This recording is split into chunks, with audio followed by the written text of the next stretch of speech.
transmitiendo en... Recording in progress. Ya está, es que no, Ya está. no aparece todavía. Ya está. En la página ya está. Sí. Ok, pues vamos a dejar entrar a los de la sala. Ah, directos.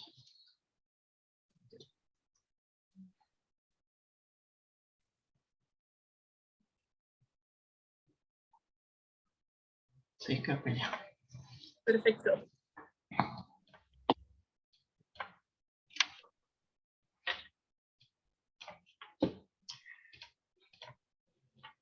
¿Entraron todos? No, ¿verdad? Ahí va. Buenas tardes, tengan todos ustedes, sean bienvenidos a nuestro ciclo de seminarios de QFB, organizados por el Comité Estudiantil de la UAM Xochimilco. En esta ocasión tenemos a nuestro invitado, QFB Jonathan Benítez Morales, que nos va a hablar de la introducción a los servicios profesionales de atención farmacéutica en farmacia hospitalaria.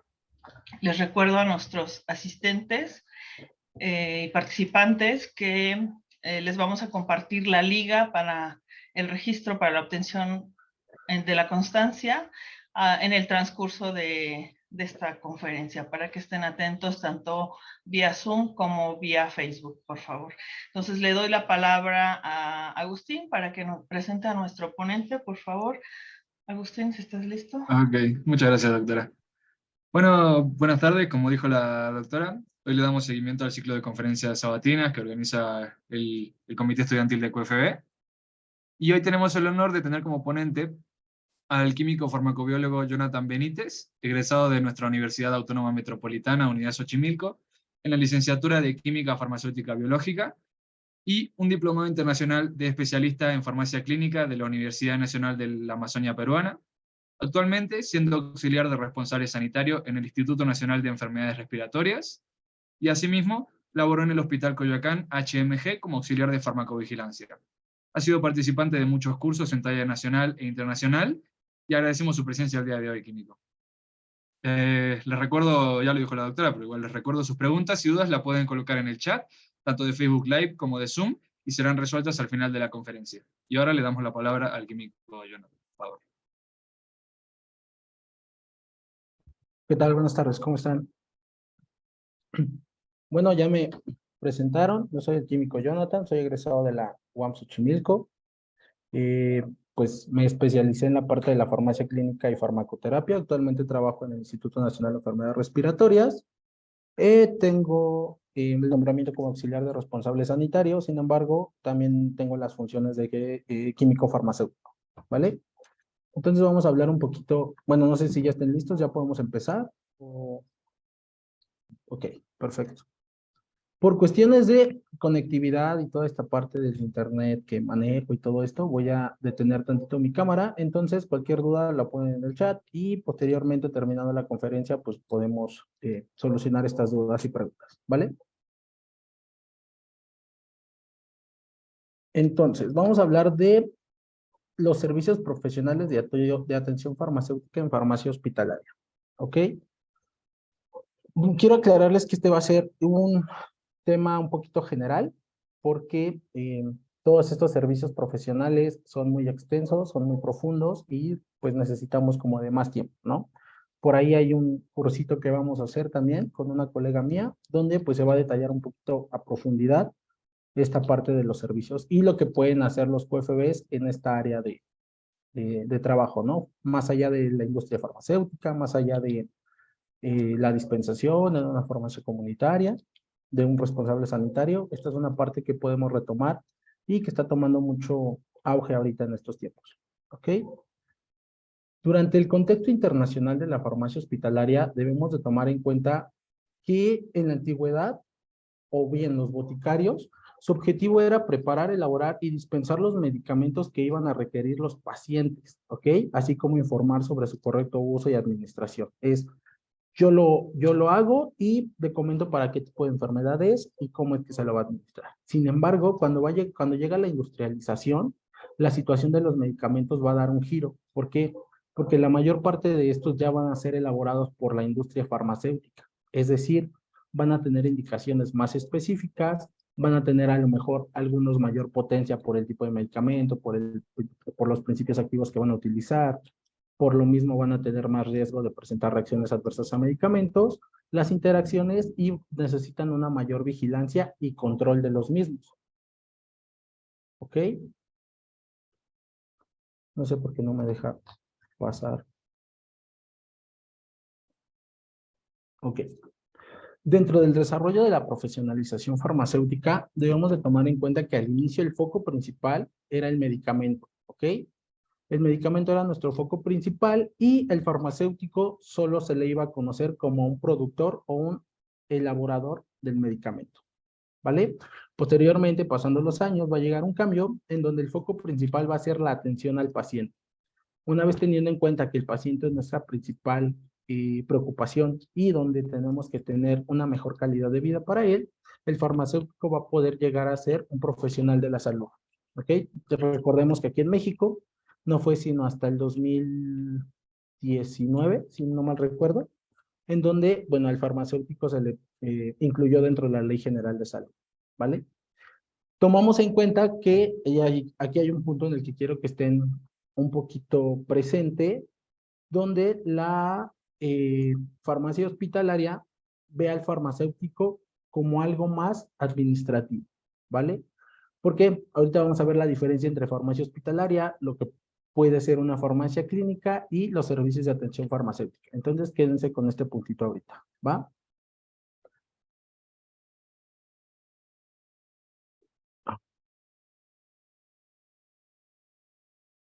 No me deja.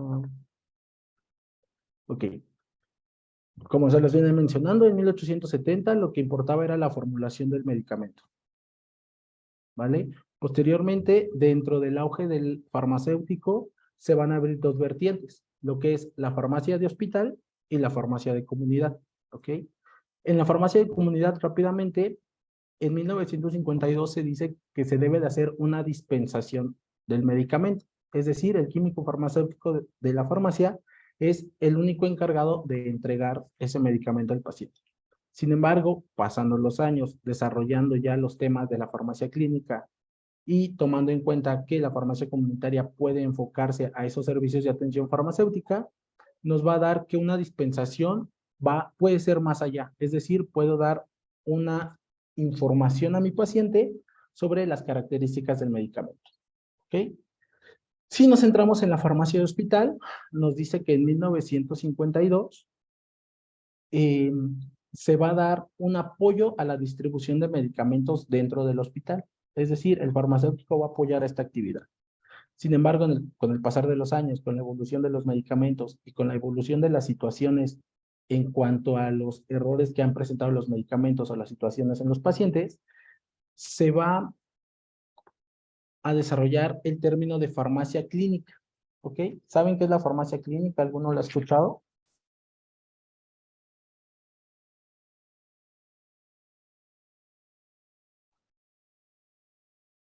No, ok.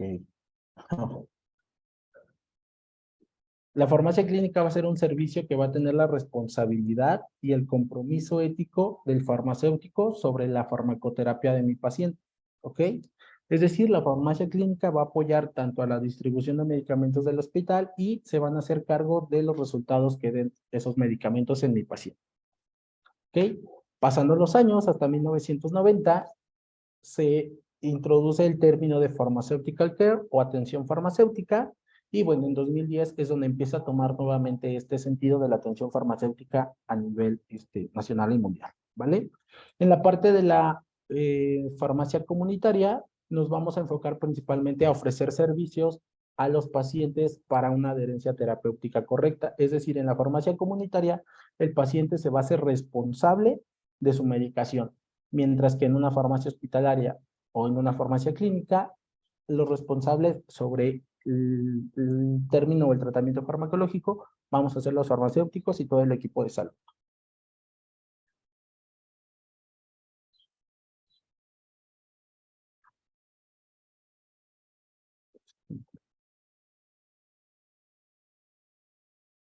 Ahora, ¿qué es una farmacia hospitalaria? La farmacia hospitalaria la vamos a definir como una especialidad donde nosotros como farmacéuticos vamos a servir a la población en sus necesidades farmacéuticas, ¿ok? Pueden ser a través de todas estas vertientes. Principalmente una farmacia hospitalaria como tal se va a encargar de la selección, adquisición, preparación, control y dispensación de los medicamentos. Dentro de esta farmacia hospitalaria podemos tener los servicios farmacéuticos, ¿ok? Dentro de estos términos podemos tener un manejo y control de los medicamentos, puede ser la preparación de medicamentos como en la parte de la farmacotecnia, una elaboración de dosis unitaria, dosis específicas para nuestro paciente, ya sea reformulación o reemplistamiento de algunos medicamentos, toda la parte administrativa de la elaboración de los procedimientos normalizados de operación, la dispensación de los medicamentos y la farmacia clínica. Vamos a tener en cuenta que dentro del servicio de farmacia hospitalaria de un hospital, valga la redundancia, vamos a tener el servicio de farmacia clínica y dentro de este servicio de farmacia clínica vamos a tener a los servicios de atención farmacéutica que nos van a ayudar para hacer todo este seguimiento. ¿Ok? Entonces, una farmacia clínica, ¿qué va a ser? La farmacia hospitalaria es una especialidad donde el farmacéutico va a servir a la población en sus necesidades, como tal, en la distribución de medicamentos. En la farmacia clínica vamos a tener en cuenta dos conceptos, del Colegio Americano y de la Sociedad Europea de Farmacia Clínica. El Colegio Americano nos dice que la farmacia clínica va a brindar atención al paciente para optimizar la terapia de medicamentos, ¿ok? Va a promover la salud y la prevención de las enfermedades. Mientras que la Sociedad Europea nos va a decir que tenemos que maximizar el efecto terapéutico, minimizando los efectos adversos, ¿ok? ¿A qué nos va a permitir llegar la farmacia clínica en cuanto a farmacéuticos? Vamos a tener una práctica profesional en el campo de la investigación, principalmente en un campo de la farmacocinética, optimizar la utilización de los medicamentos centrados en el paciente, practicar los aspectos cognitivos, actividades interpersonales dirigidos a los procesos y generar conocimiento para la toma de decisiones. Es una práctica exclusiva que tienen que hacer los farmacéuticos y abarca la atención farmacéutica, ¿vale? ¿Alguna duda hasta aquí?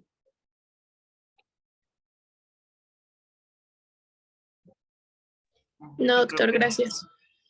¿No? Ok, yo aquí estoy leyendo el chat. Igual si alguna duda, me comenta.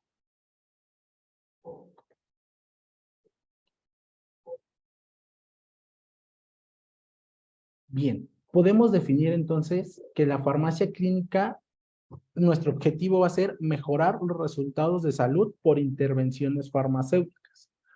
¿Ok? Y la farmacia hospitalaria va a ser un proceso de distribución de medicamentos. Es decir, nuestro servicio de farmacia clínica lo puede ofertar mi departamento de farmacia hospitalaria. ¿Sí? Hay que tener en cuenta estas definiciones. Obviamente aquí en México, por cuestiones, no sé, de practicidad o de normatividad, le podemos llamar al servicio farmacia hospitalaria, ¿ok? Pero debemos de tener en cuenta estas dos definiciones claras. Entonces, en el ámbito del paciente hospitalizado, vamos a hacer una farmacia clínica, ¿ok? Esa farmacia clínica va a ser la actividad del farmacéutico. ¿Sí? Y en un paciente ambulatorio podemos también hablar, hablando de paciente ambulatorio, puede ser a lo mejor en un paciente de consulta externa o en un paciente en alguna farmacia comunitaria, en donde vamos a tener la parte de la atención farmacéutica, donde simplemente va a ser una filosofía de acción, ¿ok? La filosofía de acción, es decir, nosotros vamos a explicarle al paciente tal vez cómo debe de tomarse sus medicamentos, en qué horario, en qué momento, pero él es el que se responsabiliza de su tratamiento. En un paciente hospitalizado, nosotros tenemos que tomar acciones y actividades que nos permitan mejorar la calidad de vida del paciente. ¿Sí? Entonces podemos decir que una farmacia clínica va a ser un proceso objetivo, ¿ok? Mientras que una farmacia o una atención farmacéutica en un paciente ambulatorio puede ser un concepto subjetivo y pues vamos a tener aquí la parte de la adherencia terapéutica en ambos.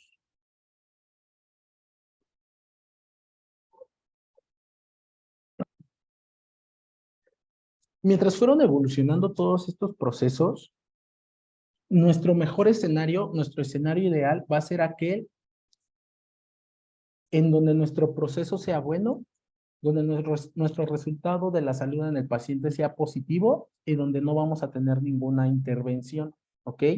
Realmente, pues, con el pasar de los tiempos y con la diferencia de los medicamentos, las patologías de cada paciente y pues los procesos hemodinámicos de cada paciente en un paciente hospitalizado, pues no vamos a tener un escenario ideal nunca, ¿ok?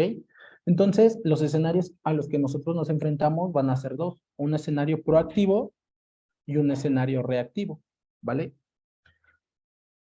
El escenario proactivo va a ser aquel en donde yo voy a identificar un factor de riesgo, ¿ok? Yo voy a identificar ese factor de riesgo y quiere decir que ya estoy persuadiendo inicialmente que puede existir algo que le va a causar un resultado negativo a mi paciente. Y de manera esto yo tengo que hacer una intervención preventiva. ¿Okay? Por ejemplo, les doy un ejemplo de un escenario proactivo. Puede ser que yo tengo un paciente que va a ingresar con una infección de tejidos blandos, por ejemplo, una celulitis, ¿no? Y que en el transcurso de la hospitalización, pues este paciente puede llegar a presentar una osteomielitis, ¿no? Que la celulitis vaya avanzando, esta infección. Por tanto, primero yo tengo que saber un tratamiento, ¿no? Principalmente la celulitis se va a dar por la infección de Staphylococcus aureus y yo tengo que ver qué tratamiento le voy a dar. Puede ser un tratamiento de base de la vancomicina, ¿no? Pero después puedo desescalar a algún otro antibiótico. Sin embargo, si yo tomo de primera mano el tratamiento base que puede ser una vancomicina, tengo que verificar, por ejemplo, la edad de mi paciente. Si es un adulto mayor, tengo que ver ahí la tasa de filtrado glomerular, es decir, si mi paciente tiene o no tiene una afección renal. ¿Ok? ¿Por qué? Porque mi vancomicina tiende o es potencialmente a que haga daño renal en mi paciente. ¿Ok? Entonces, si mi paciente es adulto mayor, por sí, por sus comorbilidades, por su edad, ya tiene una tasa de filtrado glomerular disminuida. Y si yo doy un antibiótico que en tratamientos prolongados puede afectar la función renal, voy a causarle un daño a mi paciente, ¿ok? Voy a causarle un resultado negativo a mi paciente. Mientras tanto, si yo tengo un escenario reactivo, es decir, yo ya obtuve un resultado negativo en mi paciente, por ejemplo, una reacción adversa, ¿no? En mi paciente presentó una reacción adversa. ¿Qué tengo que hacer? Buscar la causa de esa reacción adversa y minimizar el resultado negativo ya presentado. ¿Ok? Entonces yo podría decirles que en un escenario proactivo podemos tener una revisión de la medicación o una idoneidad de la prescripción y transcripción junto con un seguimiento farmacoterapéutico, y en un escenario reactivo yo voy a tener lo que es la farmacovigilancia. ¿Sí? ¿Dudas hasta aquí? Creo que no, Jonathan. Ok, ahorita vemos la parte de la intervención farmacéutica. Es un servicio farmacéutico que nosotros vamos a poder brindar. Eso lo vamos a ver más adelante.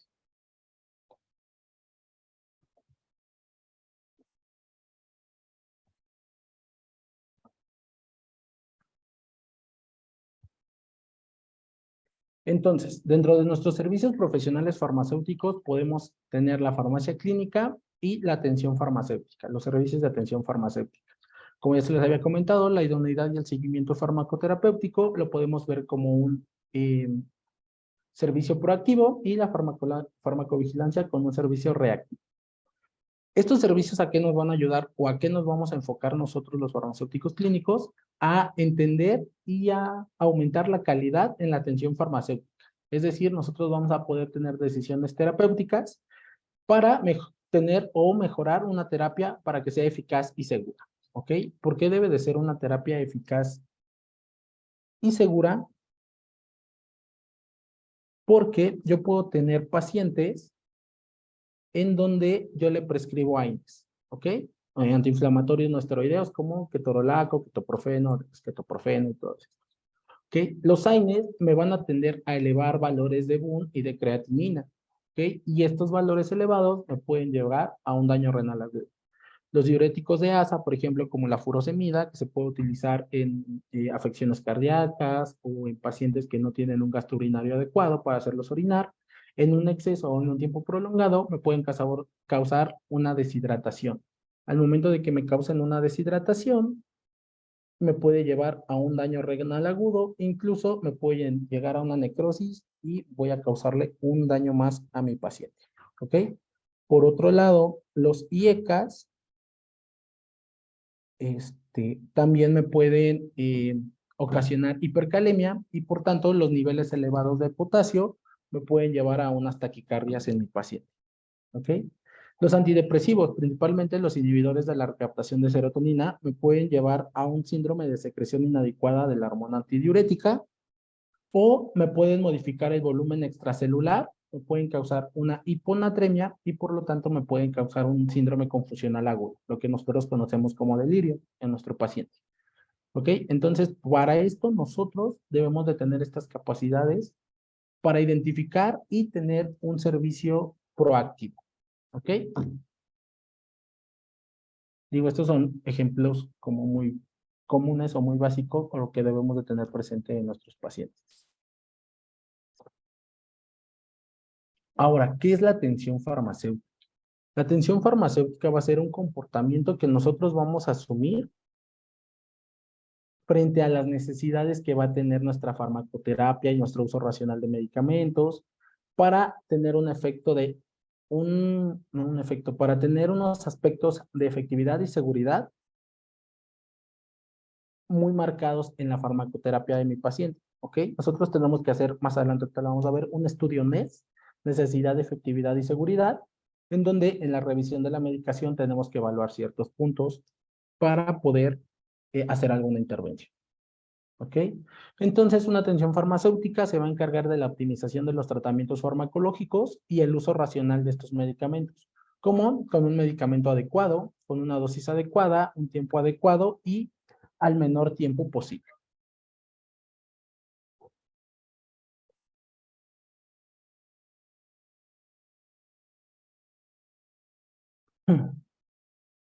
No sé por qué se me deja.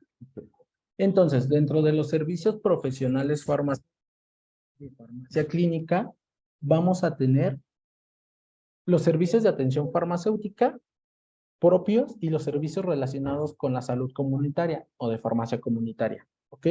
Aquí nosotros vamos a tener una diferencia porque si nosotros vemos aquí en los servicios de farmacia comunitaria, por ejemplo, parámetros clínicos, ¿no? Si nosotros nos encargamos de los parámetros clínicos que son a lo mejor una toma de glucosa, una toma de tensión arterial, nada más vamos a poder ayudar si no hay un plus que hacerle a nuestro paciente. Es decir, nosotros solamente le decimos, ok, tiene una TA estable, está dentro de los parámetros normales para su edad, siga con su tratamiento. Sin embargo, nosotros en los servicios farmacéuticos propios de la atención farmacéutica, vamos a tener esta responsabilidad de intervenir, ¿ok? Estoy muy repitiendo, sé que muchas veces la palabra intervenir, pero eso es nuestro trabajo y ahorita van a ver por qué.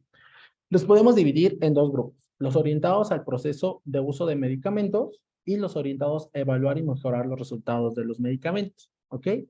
Dentro del primer grupo vamos a tener una dispensación, una conciliación, una idoneidad, la farmacovigilancia, la educación, la adherencia y la formulación. Mientras que del otro lado solo vamos a tener el seguimiento farmacoterapéutico. ¿Y qué es cada uno de estos?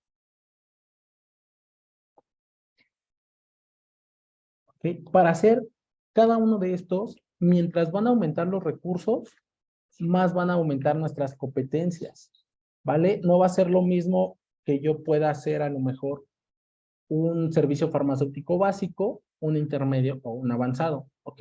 Se puede dividir en esos tres, sin embargo, las capacidades tienen que ser diferentes. En los básicos podemos hacer solamente una revisión de la medicación sin entrevista, en donde, bueno, nuestro farmacéutico solamente va a tener acceso, pues, a la parte de la historia clínica, de los medicamentos que el paciente venía tomando, sobre sus patologías, la validación de recetas y la dispensación de los medicamentos. En los intermedios, nosotros vamos a tener que tener unos conocimientos más estables en la parte clínica y vamos a intervenir un tiempo mayor para hacer estos servicios. Y en los avanzados, obviamente, pues ya vamos a tener a la parte de los farmacéuticos clínicos especializados y pues a la parte de ya con más conocimientos. ¿Por qué? Porque los servicios farmacéuticos se pueden dar en todos los ámbitos o en todos los departamentos de un hospital. Por ejemplo,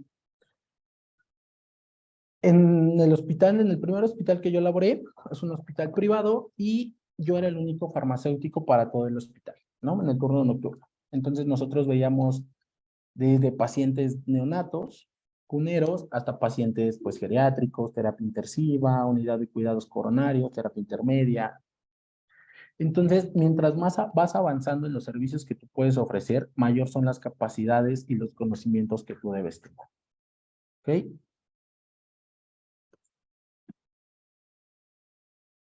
¿Y nosotros en qué nos vamos a basar? Nos vamos a basar en el modelo de seguridad del paciente, ¿ok? Estos son estándares de implementación en un hospital y mínimamente se deben de cumplir para que un hospital pueda ser certificado. Nos vamos a enfocar en dos términos, en las acciones básicas y en los sistemas críticos para la seguridad del paciente, ¿ok? Vamos a enfocarnos en las metas internacionales. Ahorita ya se llaman acciones esenciales para la seguridad del paciente, ¿ok? Y en lo que es el MMU, que es el manejo y uso de medicamentos.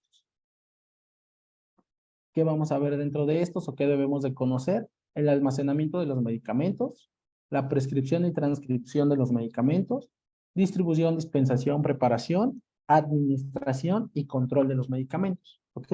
¿Para qué nos van a saber conocer las acciones esenciales? Vamos a enfocarnos en tres. En la primera, que es la identificación del paciente. La dos, la mejora de la comunicación efectiva. La tres, la mejora de la seguridad de los medicamentos.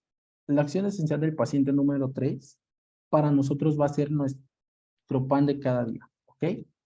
Y posteriormente, pues en la parte de un servicio reactivo, pues vamos a tener la reducción del riesgo de caídas y el análisis de los eventos adversos, los eventos centinelas o las cuasifallas que puede presentar nuestro paciente.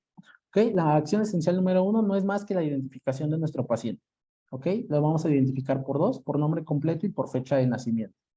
¿Ok? Esto siempre se debe de verificar cada que se va a administrar un medicamento, cada que se va a extraer sangre, dotación de dietas o procedimientos invasivos, con el objetivo de que nuestro paciente sea el correcto y no causarle un daño significativo a otro paciente.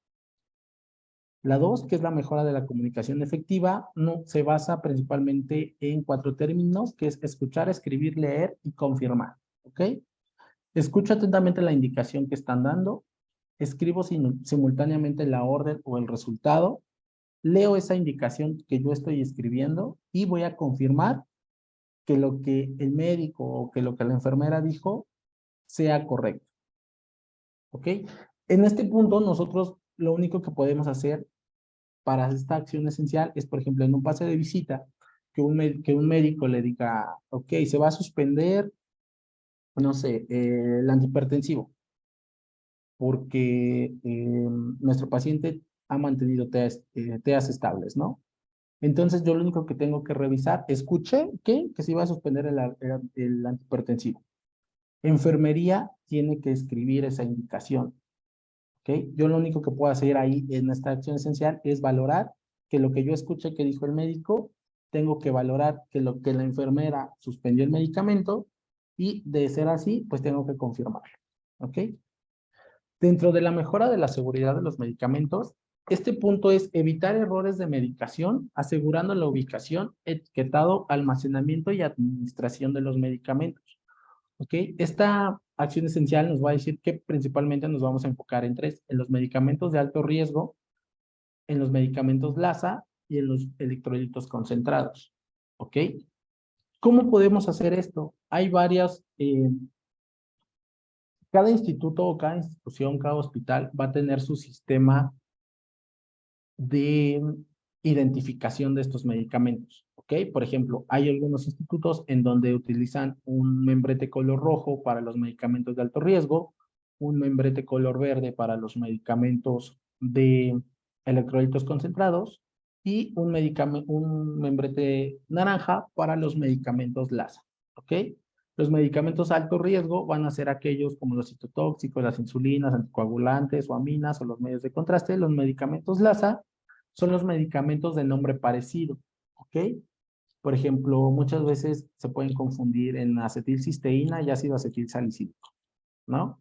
Y electrolitos concentrados, pues van a ser todos aquellos que pueden ayudarnos a una reposición. Fosfato de potasio, KCl, sulfato de magnesio, ¿vale?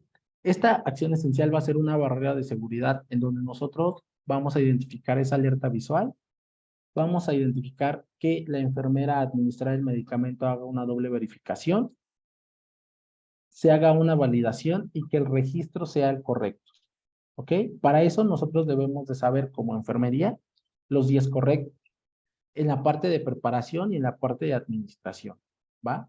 Porque el correcto número 1 es decir medicamento. Medicamento correcto. Tengo que revisar que a mi paciente le estén dando el medicamento correcto para su patología. 2, reconstitución y dilución.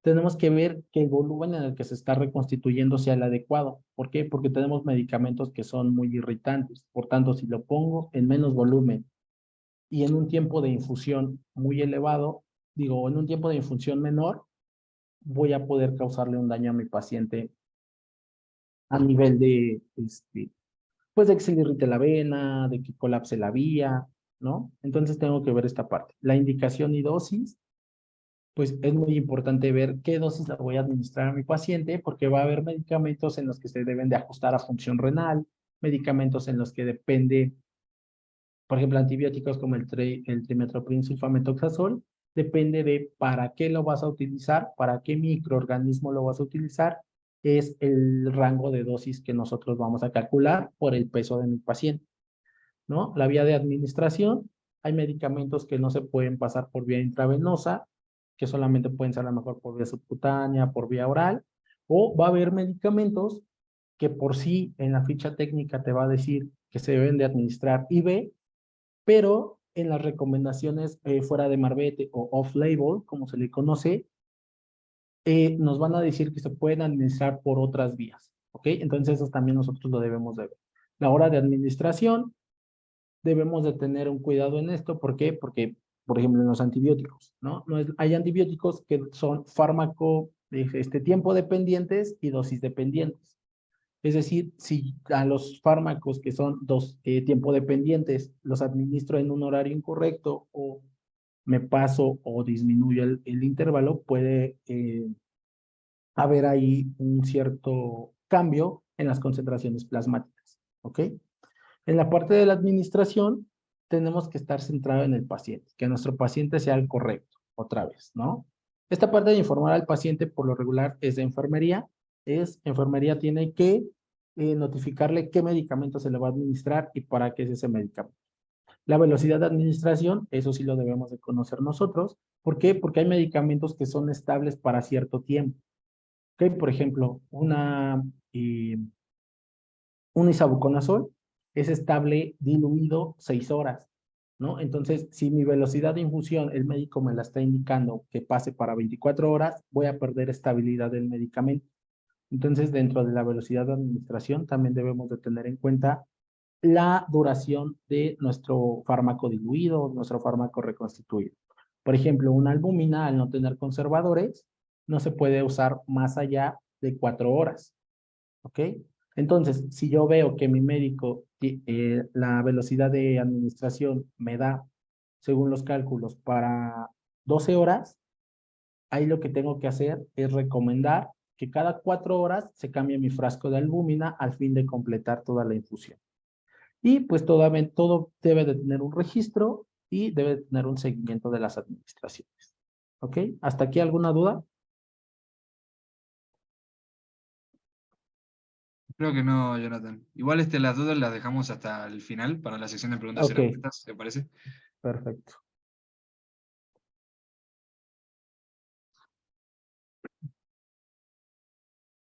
Entonces, sabiendo pues la parte de la definición de la atención farmacéutica, así a grosso modo en lo que nosotros nos podemos enfocar o nos tenemos que hacer una revisión, vamos a entrar directamente a la parte de los servicios farmacéuticos, ¿ok? Que es la dispensación.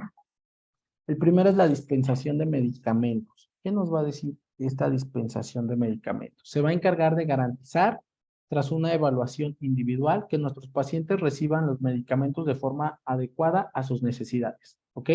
Tenemos que evaluar la situación clínica de mi paciente, la posología que se le va a dar, la duración del tratamiento y el correcto uso, ¿ok? Algo que nosotros hacemos en el Instituto Nacional de Enfermedades Respiratorias es que en la parte de los antibióticos, principalmente, los antibióticos están a resguardo de nuestro servicio. Cada químico por servicio tiene a un infectólogo en su servicio. Entonces, nosotros tenemos esta interacción con el infectólogo farmacéutico, en donde mi infectólogo va a decir, ok, le voy a prescribir este antibiótico porque tiene por ejemplo, E. coli, le voy a dejar un meropenem o un ertapenem, ¿no? Ahorita la política del instituto es que se va a dejar el antibiótico por 72 horas libre, es decir, se puede administrar 72 horas a fin de que salga un cultivo, una susceptibilidad, que es más o menos el tiempo que tarda, y posteriormente nosotros tenemos que ver o valorar con el infectólogo si va a continuar el tratamiento o si no, ¿ok? En esta parte de la dispensación, nosotros tenemos que ver la duración del tratamiento, que se esté usando correctamente, a las diluciones correctas, a la velocidad de infusión correcta, para pues garantizar que nuestro paciente va a tener un medicamento adecuado. ¿Vale? En la parte del proceso de conciliación, yo lo divido en proceso de conciliación y revisión de los ingresos. ¿Qué debemos de conocer cuando tengamos a un paciente que ingresó por urgencias o que ingresó por admisión general? Debo de saber la historia clínica, ¿ok? Nosotros tenemos acceso a historia clínica, a laboratorios, a notas de evolución de todos los médicos tratantes, ¿ok? Médicos interconsultantes, en donde debo de saber el motivo de ingreso y los diagnósticos. Debo de tener en cuenta si tiene alergias o intolerancias. Los datos, bueno, esto es algo puntual que yo recomiendo que lo tengan.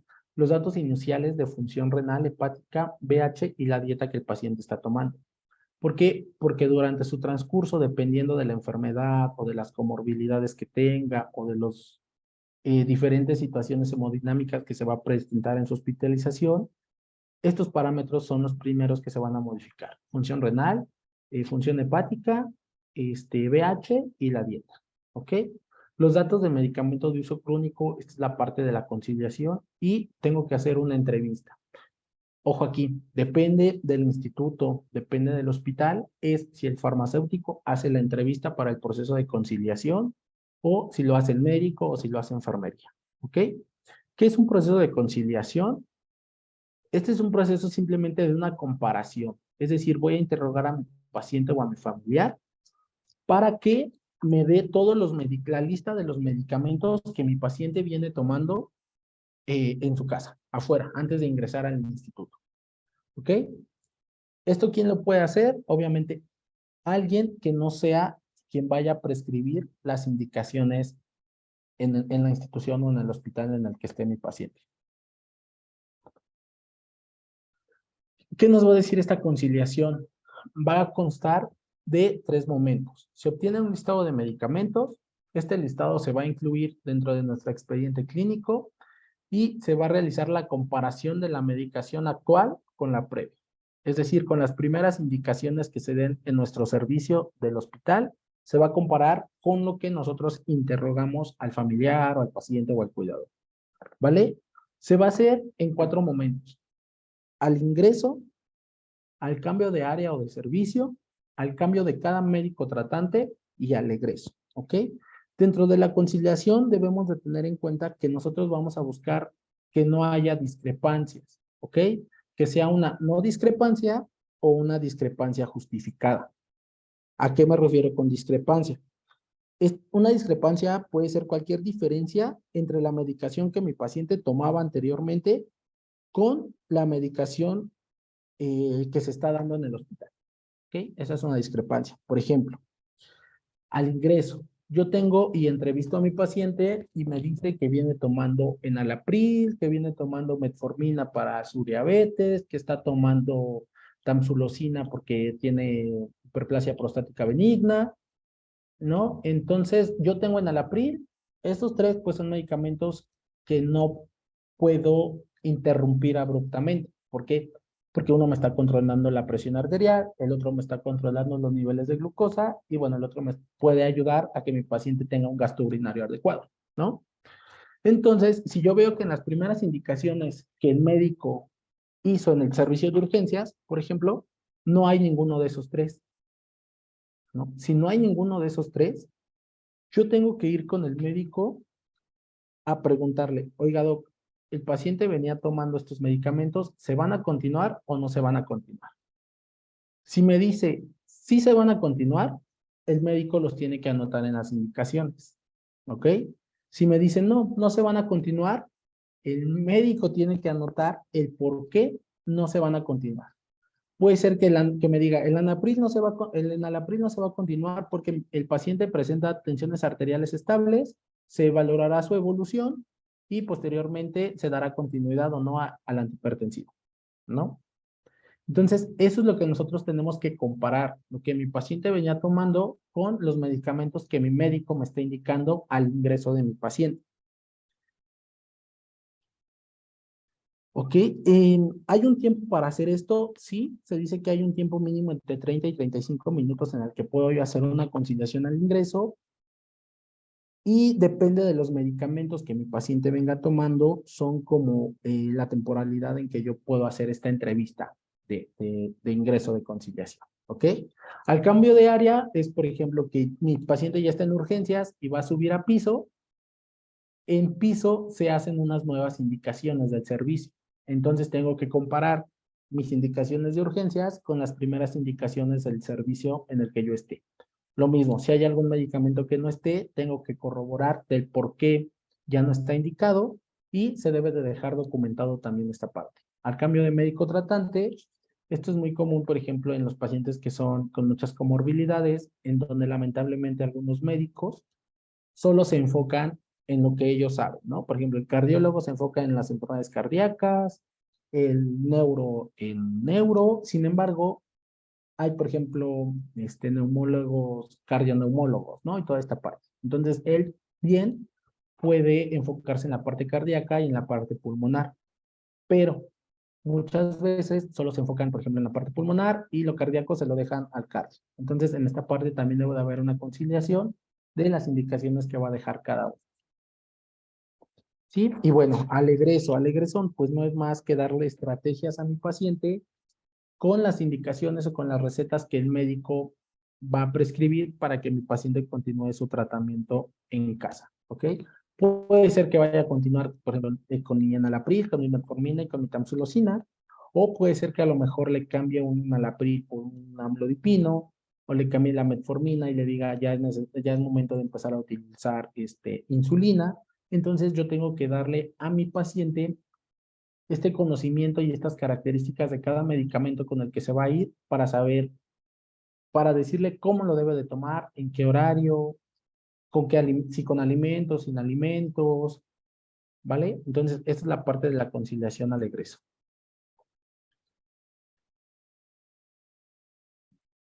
Y en la parte de la revisión de la medicación, aquí vamos a tener en cuenta el concepto de farmacéutica care, ¿ok? Principalmente europeo. ¿Qué nos dice? Que va a ser una evaluación estructurada de los medicamentos de un paciente con el objetivo de optimizar su utilización y mejorar los resultados de salud. ¿Ok? Esto va a implicar detectar los problemas relacionados a medicamentos y recomendar las intervenciones. Como les había comentado, vamos a necesitar un proceso de evaluación tipo NES, que es necesidad, efectividad y seguridad, en donde vamos a tener dos tipos de evaluación de revisión de la medicación. El tipo 1, en donde solamente podemos detectar interacciones potenciales o reacciones adversas potenciales y dosis inusuales. Y el tipo 2, en donde vamos a tener ya más conocimiento sobre la farmacia clínica, vamos a tener más conocimiento sobre las interacciones potenciales, fármaco-fármaco, fármaco-alimento, las reacciones, las dosis inusuales, y nos vamos a enfocar en la parte de la efectividad y la indicación de mi medicamento. ¿Ok? Por ejemplo, una diferencia en la parte de tipo 1 y tipo 2 es que en la parte de tipo 2 nosotros también podemos tener conocimientos de las interacciones de fármaco-enfermedad. ¿Ok? y podemos diferenciar si alguna de esas interacciones son potencialmente negativas o pueden ser positivas, porque hay algunas interacciones que se pueden dar con la enfermedad que nos van a poder o nos van a ayudar a que nuestro paciente tenga una mejor calidad de vida. ¿Ok? Entonces, pues no todas las interacciones realmente son negativas. Y, por ejemplo, en la parte de esta evaluación, yo tengo una necesidad, es decir, un antibiótico, ¿no? Pero mi paciente es un adulto mayor. Entonces, los antibióticos suelen ser de estrecho margen terapéutico para este tipo de pacientes o para los pacientes pediátricos, ¿no? Sin embargo, debo de tener en cuenta que si mi paciente tiene una lesión renal, pero mi paciente está muy grave y está en un choque séptico, primero voy a tratar una infección, ¿ok? Es decir, no voy a poder o no voy a tener la necesidad de ajustar esa dosis de mi antibiótico. Hay algo muy chistoso, bueno, no chistoso, algo muy coherente en la parte de nefrología en el instituto, en donde dice que primero el paciente, después riñón. Es decir, primero trato de salvar la vida de mi paciente y ya después trato la lesión renal. ¿Y cómo puedo tratar la lesión renal? Pues a través de sistemas de sustitución renal como hemodiálisis o diálisis, ¿no? Entonces, primero trato la infección, no ajusto la dosis de mi medicamento para que mi paciente pueda sobrevivir. La efectividad de este antibiótico la puedo valorar en los datos clínicos, por ejemplo, de procalcitonina, leucocitos, dependiendo de la infección, si es viral, si es bacteriana, o la parte de los laboratoriales, ¿no? La seguridad, como les comentaba, tengo que valorar los niveles de creatinina o de función hepática dentro de mi paciente adulto mayor en este caso, pero acuérdense que pues primero tengo que ver por salvaguardar la vida de mi paciente. Y después de esta medicación nos podemos ir a lo que es una idoneidad de la prescripción, que es lo que hacemos aquí en, en los institutos o en los hospitales, en donde yo voy a hacer una evaluación y un análisis de todas las características de mi medicamento, la dosis, la frecuencia y la vía de administración, si existe una duplicidad terapéutica, si a lo mejor mi paciente tiene alergias o sensibilidades, no sé, a lo mejor es alérgico a la penicilina y mi médico le prescribe piperacilina tazobactam, que es un derivado de penicilina, entonces por ahí puede haber una reacción cruzada y me puede dar también una reacción adversa a ese antibiótico, ¿no? Elaboración con respecto al criterio del uso de los medicamentos, el peso de mi paciente y todas las demás información fisiológica. ¿Por qué? Porque no va a ser lo mismo un paciente que esté saturando con unos niveles de oxígenos estables o un paciente que lo tenga en ventilación mecánica invasiva, ¿no? Que esté intubado, todo lo hemodinámico de uno y del otro va a ser completamente diferente. En la parte de la idoneidad de la transcripción, tengo que ver que las indicaciones de a lo mejor si lo hacen indicaciones por turno o indicaciones por día, estén totalmente actualizadas con las del día anterior o con las del turno anterior. La actualización del CARDES de enfermería, ¿por qué? Porque ahí nosotros vamos a darnos cuenta si lo están administrando correctamente, si tienen el volumen correcto, la hora correcta, ¿ok? La actualización de la receta y o pedido del medicamento también, porque muchas veces, pues, hay varios medicamentos con el mismo principio activo, pero no las mismas vías de administración. Debemos de actualizar un seguimiento farmacoterapéutico y debemos de decirle a los médicos que no se deben transcribir prescripciones ilegibles, incompletas o confusas. ¿Vale? ¿Y qué son las intervenciones farmacéuticas? Después de hacer la evaluación de la idoneidad del medicamento, de ver todas las características fisiopatológicas de mi paciente, de sus enfermedades, yo voy a hacer una intervención de algo que puede causar un daño a mi paciente, ¿ok? Entonces, estas intervenciones es la acción que surge de tomar una decisión previa y trata de modificar alguna característica del tratamiento, paciente o de las condiciones que lo van a envolver, ¿ok? Es decir, a lo mejor un ejemplo muy sencillo. Tengo un paciente hipertenso, ¿no? Y yo le estoy dando un AINE para el dolor, ¿no? ¿Qué pasa ahí? Ahí hay una interacción. Es decir, antihipertensivo y el AINE van al mismo receptor, tienen afinidad por el mismo receptor, ¿ok? Entonces, aunque yo le esté administrando el antihipertensivo a mi paciente, si yo reviso las notas de enfermería, las hojas y toda esta parte, puedo ver que a lo mejor su presión arterial no se estabiliza, al contrario, siguen elevadas, ¿no? Yo tengo que revisar toda esta medicación y me doy cuenta que le están administrando ketorolaco, ¿ok? Entonces, aquí la afinidad del ketorolaco es mayor, por lo tanto, mi antihipertensivo no se está uniendo correctamente a los receptores y no me está dando el resultado que yo quiero con ese medicamento, que es el estabilizar la presión arterial, ¿ok? Para eso, pues yo voy a tener que revisar, como les digo, la historia de ingreso, la historia clínica, la entrevista con el paciente, las indicaciones, las hojas de enfermería, el expediente clínico y las pruebas de laboratorio, dependiendo de la intervención que yo vaya a hacer, ¿ok? Aquí quiero dejar un punto muy claro, que al momento en el que nosotros vamos a hacer una intervención, debemos de tener los conocimientos suficientes para ir a hablar con el médico.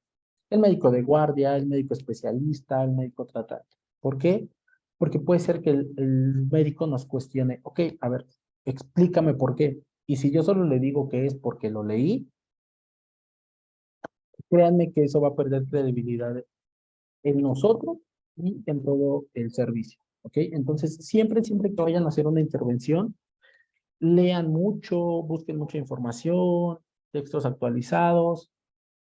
¿Para qué? Para que tengan esas bases y puedan hacer una intervención correcta, ¿ok? Y todas las intervenciones siempre deben de estar registradas, ¿ok? En el expediente clínico, en las hojas de indicaciones y en nuestro seguimiento farmacoterapéutico.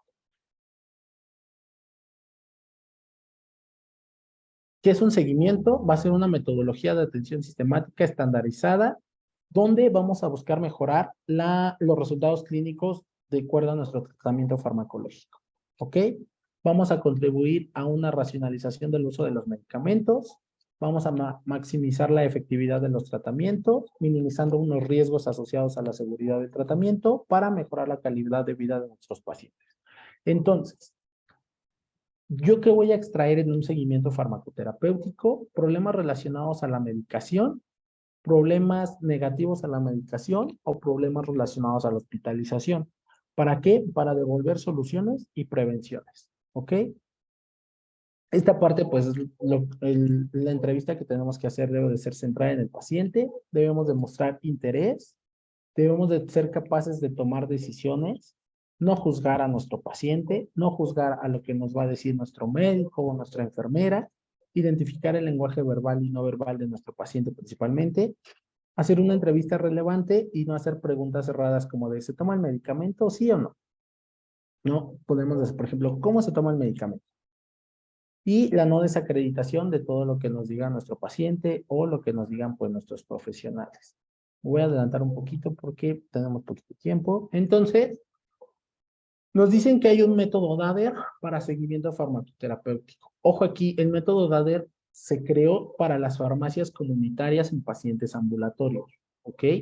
El seguimiento farmacoterapéutico como tal no se creó para un servicio interno de un paciente hospitalizado. Pero, ¿qué es lo que nos va a decir y qué es lo que nosotros podemos hacer? Una entrevista con el paciente, los análisis de los problemas relacionados a la medicación. Es decir, tengo la sospecha de un problema relacionado a la medicación. Es decir, yo ya estoy en mi escenario proactivo, ¿no? Ya detecté un factor de riesgo. Tengo que ver en cuáles yo puedo intervenir. Tengo que conocer las posibles soluciones a esos factores de riesgo y eso es lo que yo le voy a comunicar a mi médico. Y mi médico me va a decir, ok, tienes toda la razón, te acepto tu intervención y en ese momento va a haber un nuevo estado de situación de mi paciente. ¿Ok? Si el médico me dice, no te voy a aceptar tu intervención, lo vamos a dejar así, ok, ahí es el momento en donde yo realizo un seguimiento farmacoterapéutico. ¿Por qué? Porque no tiene caso que yo abra un seguimiento farmacoterapéutico en una intervención que fue aceptada y que sé que ese factor de riesgo que yo había encontrado no le va a causar ya ningún daño a mi paciente porque ese factor de riesgo fue eliminado. Sin embargo, si mi intervención no fue aceptada, tengo que abrir un seguimiento farmacoterapéutico para seguir y monitorear al paciente sobre ese factor de riesgo que yo encontré. Y una vez que yo vea por datos de clínica, datos de laboratorio, datos del medicamento, que ese factor de riesgo ya le está causando un daño a mi paciente, yo puedo hacer una nueva intervención a mi médico. Pero para eso debo de seguir con esa evaluación de la primera intervención que no fue aceptada. ¿Ok? Ese es como el criterio de poder abrir o no abrir un seguimiento farmacéutico en mi paciente. Porque realmente hay veces que pues nosotros tenemos demasiados ingresos y hay que abrir seguimiento farmacoterapéutico para todos, digo, depende del instituto obviamente. Entonces, ese es como mucho tiempo que nosotros podemos aprovechar para pues valorar otras situaciones de nuestro paciente, ¿no? Entonces, si hay una intervención y mi médico me la acepta, puedo solamente dejar registrada esa intervención y la que no me fue aceptada, puedo abrir un seguimiento farmacoterapéutico, ¿no? Y después de esto, pues tengo que llevar aparte la farmacovigilancia, ¿no? Muchos de nosotros hacemos también toda esta parte y principalmente pues es la detección, identificación, cuantificación y evaluación de reacciones adversas o de posibles riesgos derivados de los medicamentos, en donde podemos o debemos de tener en cuenta la dosis, la forma farmacéutica, las interacciones, las alergias de mi paciente y, bueno, factores propios del paciente como la edad y los medicamentos concomitantes, los factores genéticos, etc., etc., etc., ¿no? La farmacovigilancia, ¿qué va a hacer? Vamos a evaluar el factor de riesgo que ya le causó el daño a mi paciente, ¿no? Como se le había dicho, este es un escenario reactivo. ¿Ok? Tengo un error de medicación que le causó un daño a mi paciente, busco la causa de por qué le causó, la causa del motivo de este daño y es minimizar los efectos que este nos dio. Dentro de la farmacovigilancia, la verdad es que es un mundo muy extenso. Debemos de saber los sistemas de notificación.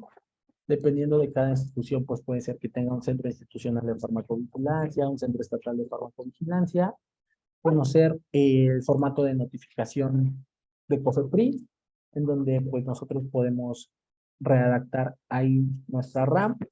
Sin embargo, pues todo lo tenemos que subir a la plataforma de VigiFlow, ¿no? Lamentablemente, pues la plataforma de VigiFlow solamente es para profesionales de la salud o profesionales farmacéuticos y realmente pues para los jefes de los servicios o de los centros institucionales de farmacovigilancia.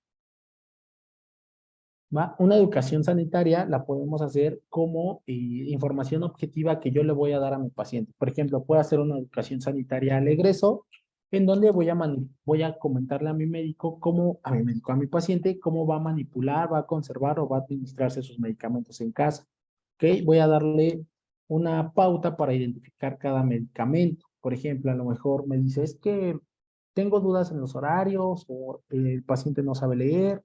Entonces puedo a lo mejor hacer tácticas en los medicamentos que se debe de tomar en la mañana, ponerles a lo mejor una calcomanía de un solecito y a los medicamentos que se va a tomar en las noches las calcomanías de una luna y ya comentarle, bueno, en el día es el sol, se los va a tomar, ¿no? En la noche son los de la luna, son los de que se va a tomar. ¿Ok? ¿Para qué? Pues para evitar que se agrave o que llegue con otro problema de salud. ¿Ok? Vamos a decirle que debe de utilizar una posología adecuada y una duración del tratamiento adecuado. Principalmente hay pacientes que se van con antibióticos vía oral para terminar tratamiento en casa.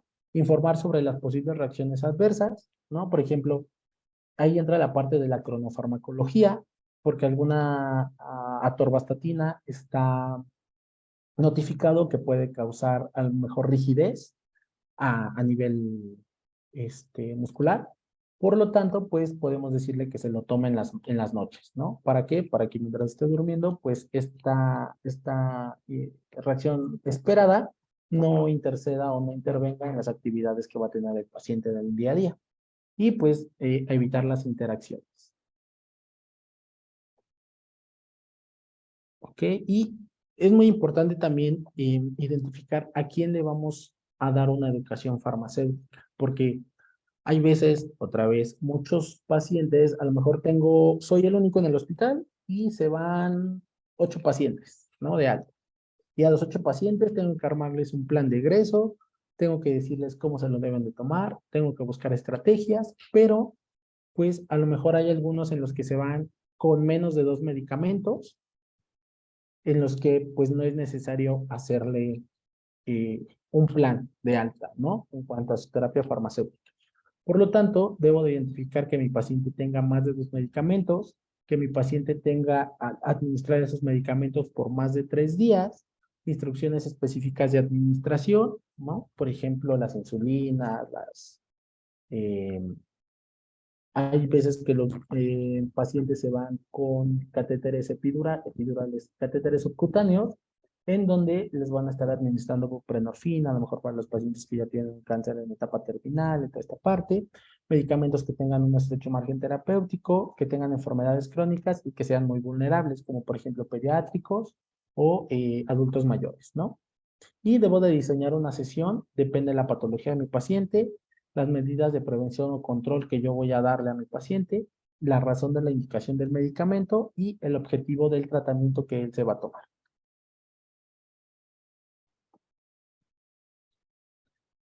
En la parte de la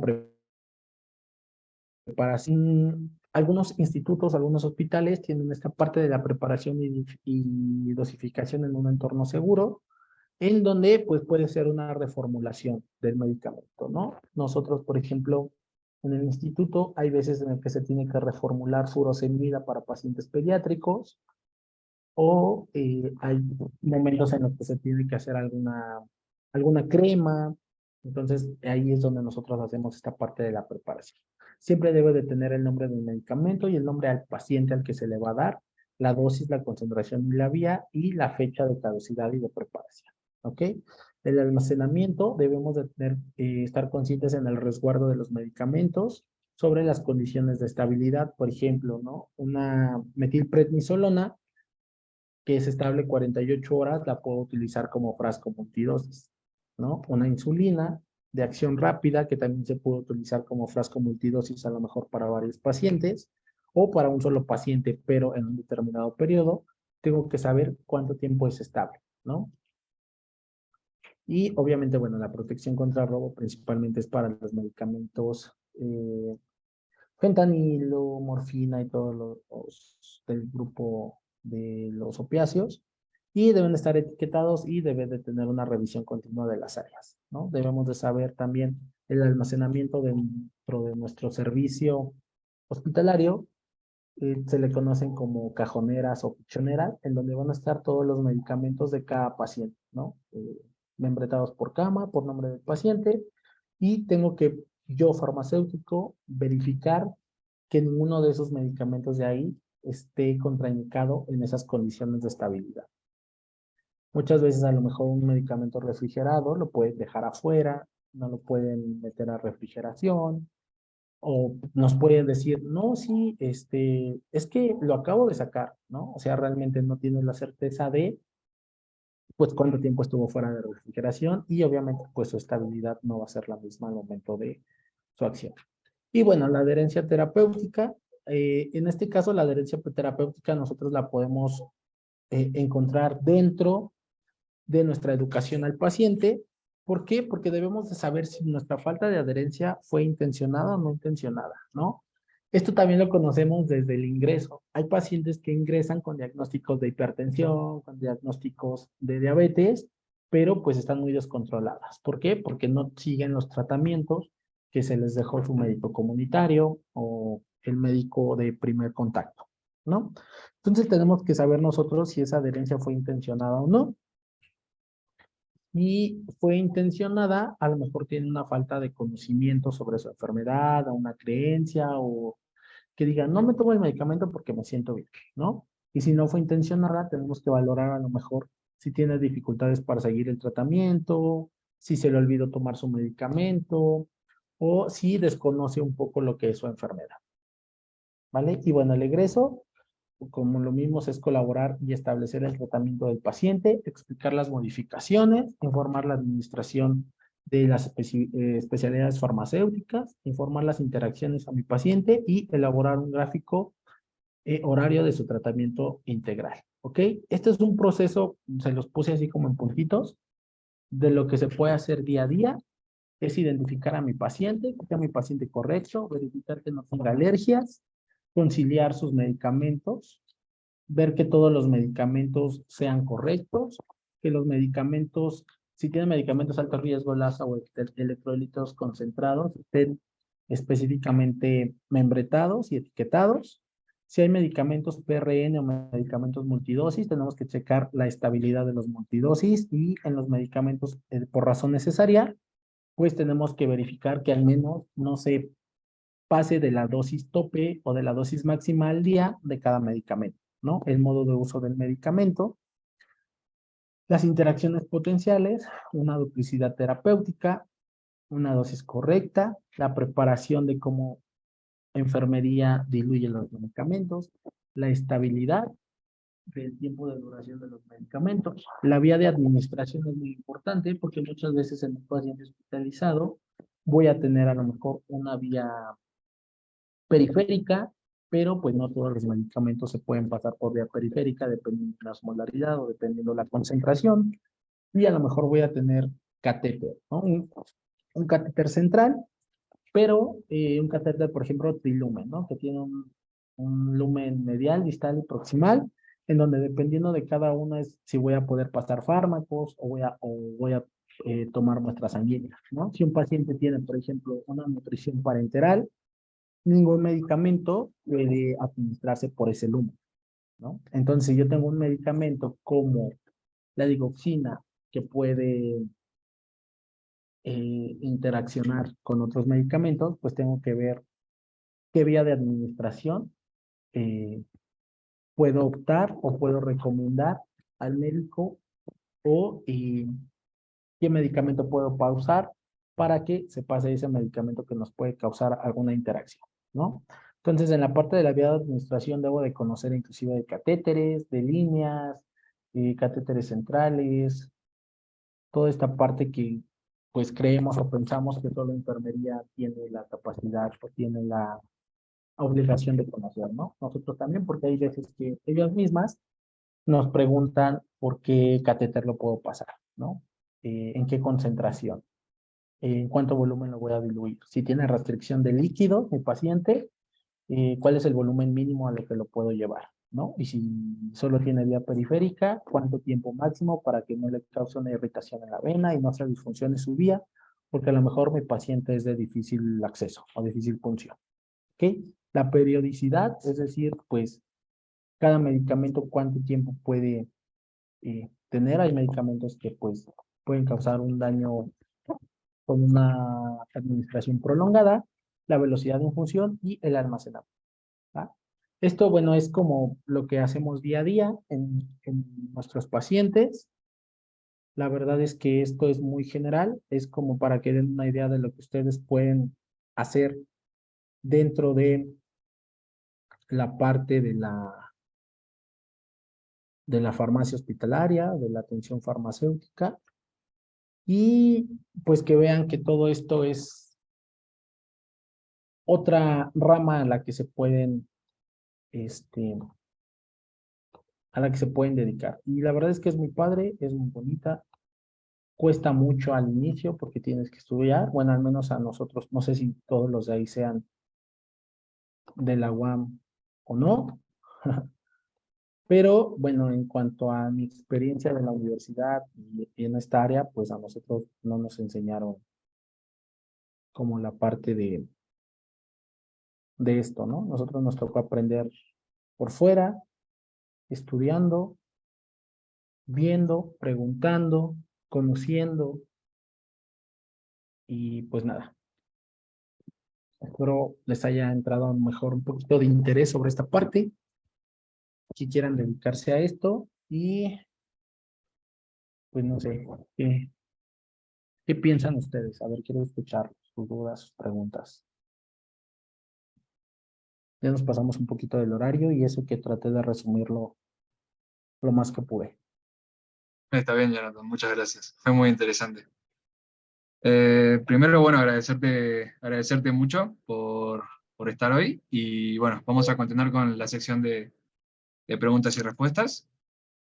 Creo que ya tenemos algunas. No sé por qué no los puedo ver.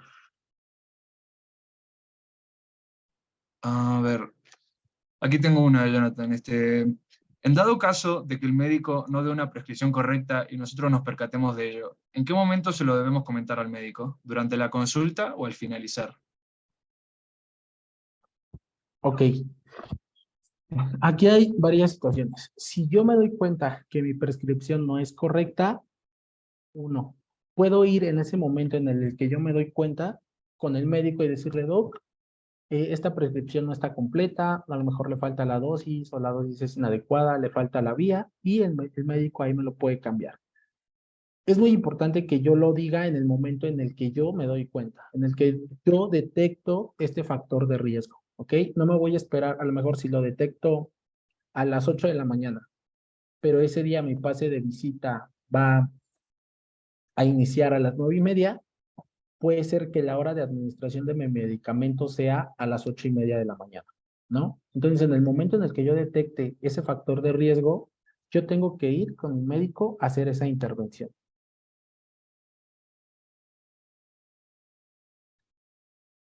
Ok, muchas gracias.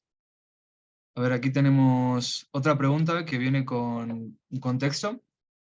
El contexto es, hoy en día nos acongoja una problemática en nuestro país, ya que antes había centrales de mezclas, las cuales se dedicaban a realizar preparaciones farmacéuticas, preparadas por químicos y farmacéuticos en condiciones establecidas y controladas como HbA1c, muestreos biológicos que garantizaran la calidad y una correcta preparación de estos medicamentos. Sin embargo, debido a una modificación en la norma 249, ahora cualquier persona del sector de ciencias biológicas de la salud es capaz de realizar esta actividad, lo cual pone en riesgo al paciente, ya que estas personas no han tomado capacitaciones para llevar a cabo esta actividad. Además, se están construyendo centrales de mezclas en hospitales públicos sin condiciones controladas. ¿Cuál es su opinión al respecto con base en su experiencia y conocimientos, químico Jonathan? Sí, sí, la verdad es que tiene toda la razón. Hay veces en las que, pues, se hace central de mezclas, inclusive, pues, queriendo obtener un apoyo hacia los pacientes, ¿no? Pero, pues, muchas veces el personal sí no está calificado para hacer estas actividades. Pues ahí, la verdad es que mi punto de vista es que los jefes deberían de tener ese criterio para contratar al personal calificado, a un personal que tenga ya conocimientos o expertise en esta parte de central de mezclas, porque pues sí, deben de ser condiciones específicas, condiciones asépticas y condiciones donde pues no se puede tener ni siquiera un mínimo error, ¿no? Sin embargo, pues a nivel nacional, creo que poco a poquito o vamos teniendo como esta parte de ver que los químicos farmacéuticos deben de estar calificados y somos esenciales para este tipo de procesos o este tipo de trabajos. Debemos también, pues, de tomar en cuenta que no todo es rápido, ¿no? No todo es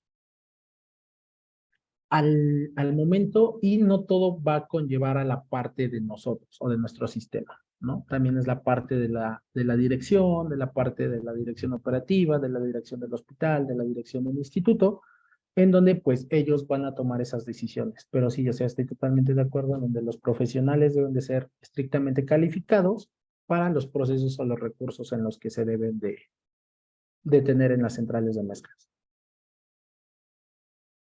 Perfecto, yo también estoy de acuerdo. Aquí hay otra pregunta. ¿Se aplicaban las intervenciones farmacéuticas en tiempos de pandemia? Ya que tengo entendido que en estas situaciones era complicado aplicar ese conocimiento, ya que, por ejemplo, si tenías un paciente con insuficiencia respiratoria grave y a la vez patología de hipertensión, se debían administrar broncodilatadores sí o sí, pero recordando que algunos son agonistas beta-2 adrenérgicos, por lo que causaban incremento en la presión arterial, poniendo en riesgo la salud del paciente.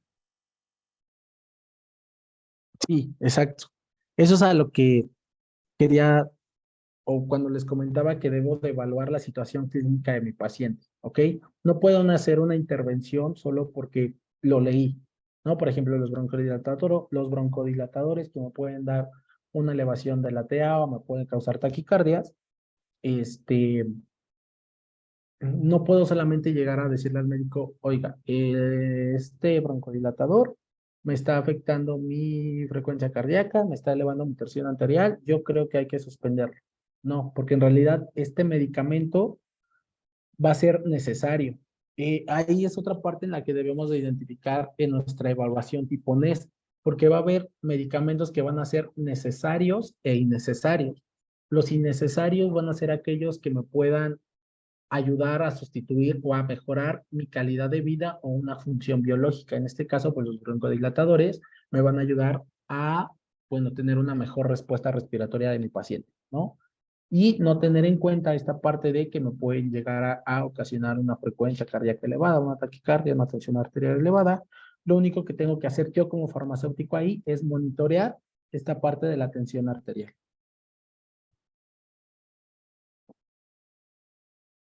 Gracias, doctor. Perdón, químico. Aquí tengo otra pregunta. Dentro del proceso de conciliación, si dentro de lo mencionado por nuestro paciente se encuentran irregularidades con lo que anotó el médico y lo que mencionó el paciente, ¿se puede hacer una comparación conforme a su historial clínico o volver a realizar la entrevista?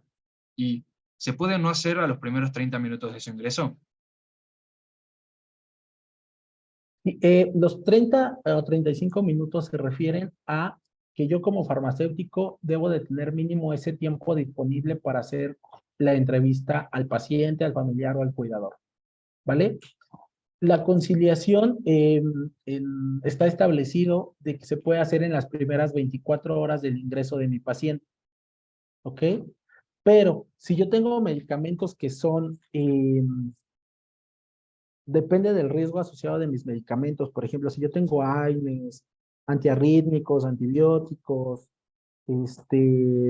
antihipertensivos, inmunosupresores, o glucemiantes, estos medicamentos se dice que la conciliación se debe de hacer dentro de las primeras 4 horas del ingreso de mi paciente, ¿ok? Porque son medicamentos en los que no puedo tener una suspensión inmediata de ellos, porque me están ayudando a mantener una función estable en mi paciente.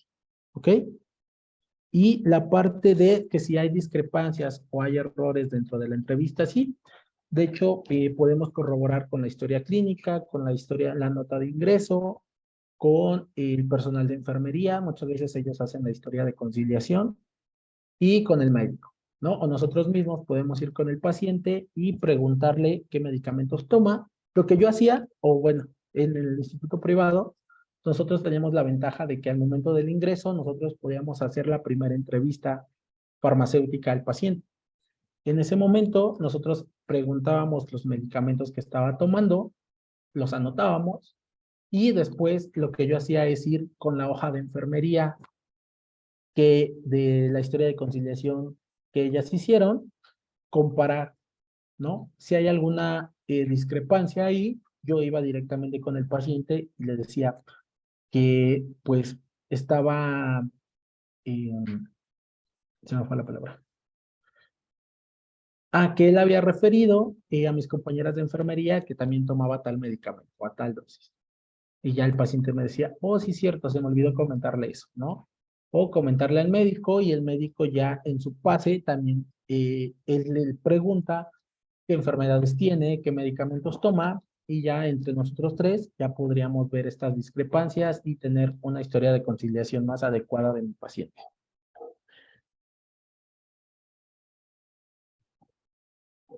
Ok, perfecto. Bueno, con esa respuesta ya damos final a la sección de preguntas y respuestas.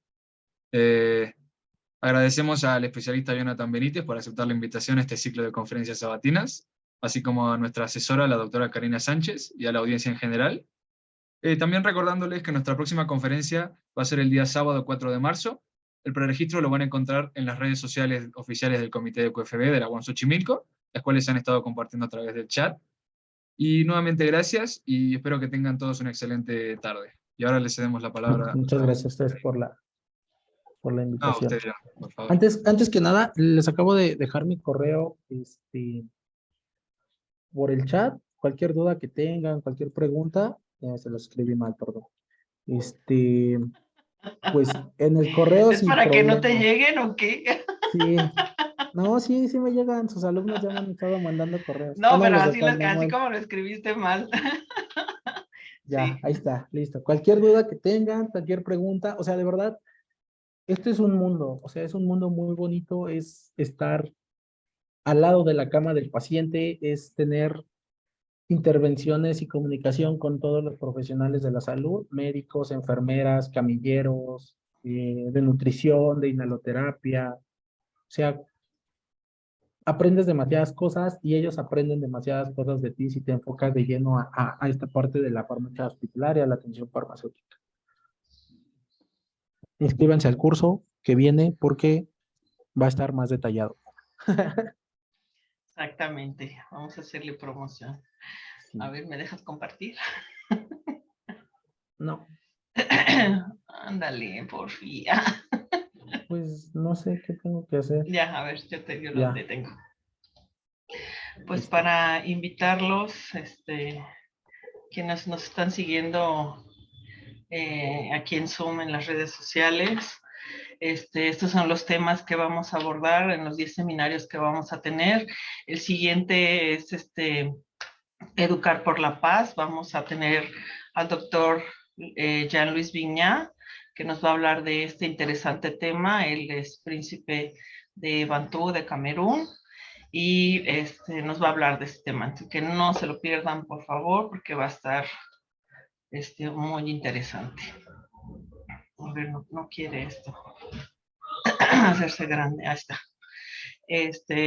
Y luego, pues, como ya les había comentado Jonathan, vamos a tener un curso al cual inicia la próxima semana a las 10 de la mañana. Van a ser los sábados de marzo y los primeros 2 de abril. O sea, van a ser 6 sesiones. Van a ser de 3 horas y va a estar compartido este curso con Jonathan y Karina Hassel. Nos van a dar este interesante curso. Es un curso que es sin costo, va a tener constancia con valor curricular y tenemos la liga del preregistro para que vayan inscribiéndose si les interesa. Y pues recordarles que nos pueden seguir en las redes sociales, en YouTube, en Telegram, en Instagram, en Twitter y en la página misma de Facebook, en donde estaremos compartiendo pues los eventos, las ponencias y todas las demás cosas que estamos haciendo para ustedes. Pues sin más, te agradezco mucho, Jonathan, que hayas aceptado nuestra invitación para hablar de este tema que pues no es muy común, sobre todo nosotros en la UAM Xochimilco, que ahorita pues afortunadamente ya tenemos un módulo de farmacopidemiología y atención y servicios farmacéuticos, que es el módulo optativo, el último, uno de los de 12. Más o menos. Bueno, ahí vamos, ¿no? De algo a nada, pues algo ya es ganancia. O la parte que tenemos en la maestría en ciencias farmacéuticas, que también, pues bueno, ya estamos trabajando en eso. Y pero pues si les interesa para que vayan adentrándose, y pues vayan aprendiendo un poco más. Por otro medio, pues, pues también lo tenemos en Facebook. Está dejando Emilia. A ver, Emilia, adelante. Sí, ahí está mi WhatsApp. Cualquier información. El link que acabo de subir es para el preregistro del curso que inicia el siguiente sábado a las 10 de la mañana. Es importante que manden ahí su información para que les hagamos llegar el link del Zoom y toda la información de... Así es. Bueno, pues muchísimas gracias a todos ustedes. ¿Algo que quieran decir? Carlos, Ángel, Michelle. Pues muchísimas gracias por aceptar esta invitación, Jonathan. Les reitero la importancia también de que se registren en el curso si les interesa, va a estar muy bueno. Y pues nada, los esperamos también el siguiente sábado, ¿no? Con nuestro ponente que también es muy importante.